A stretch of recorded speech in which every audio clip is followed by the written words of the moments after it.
Hi and welcome back to another episode on how to hack. So over here we have Open Web Application Security Project Juice Shop running. So once we're on this vulnerable web application server, we can do all of our testing against the server.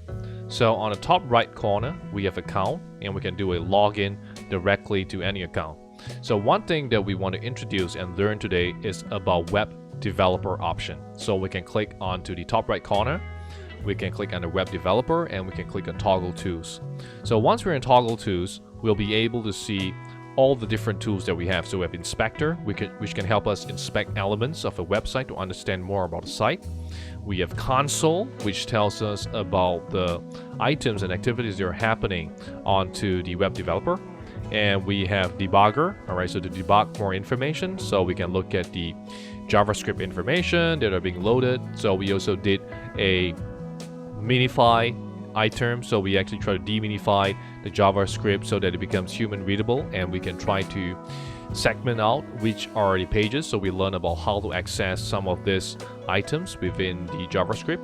And the really important part is on network. So network actually help us understand what kind of application programming interfaces could have been called and what kind of data that are being transacted between the web application server and your web browser. So of course we did a earlier tutorial about SQL injection. So over here we can see there is an email field, so we can go ahead and actually enter a single quote or 1 = 1, and we can just enter whatever password we want. And of course we can click on login and we will log in successfully as an admin account. Okay, so this is the first row that is actually being queried by the database when we try to do a login, which is why we ended up with this particular account the moment we try to log in. So once we're in, we can see, for example, we have a who am I, so we have the response and we have all this different data. Okay, so we managed to get some token, we get the UMail as well. Alright, so we can see all this data and information that are being sent to us, and we even get the IP address that is also being sent over. Okay, so we get all this different data, all this different information. Alright, so we can see the method, whether it's a get or whether it is a post of information. Alright, so all these are very important points to understand about what's happening. So the next thing that we want to look at is in terms of understanding about the account details. So for example, over here, if I click under account and I click under orders and payment, and if I click on save address, for example, I can again go into web developer. Alright, and we can click on network. And again, we can try to reload the site. Okay, so we can actually do a refresh. And we can see the kind of information that are being funneled to us from the web application server. Alright, so we can click on address and we can see some information. Alright, so we can click on, for example, response. So we have the mobile number over here, which is actually not being shown. Alright, we can get the mobile number. We can get the zip code that is also being shown here.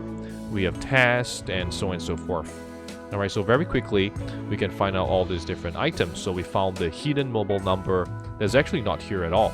Okay, so the next thing we can try to do is also click under account, click under orders and payment, and we can click under the payment options. So if you click on payment options, what you can see here is we have all this asterisk that actually mask out the first 12 characters of a credit card.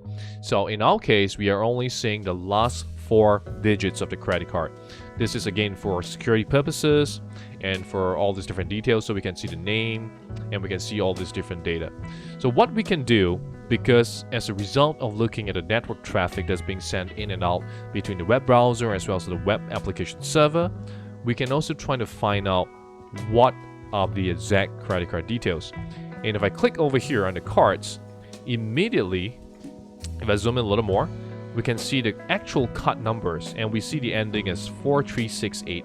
So this coincides with the safeguards that we have over here. So immediately we can find out those details and data.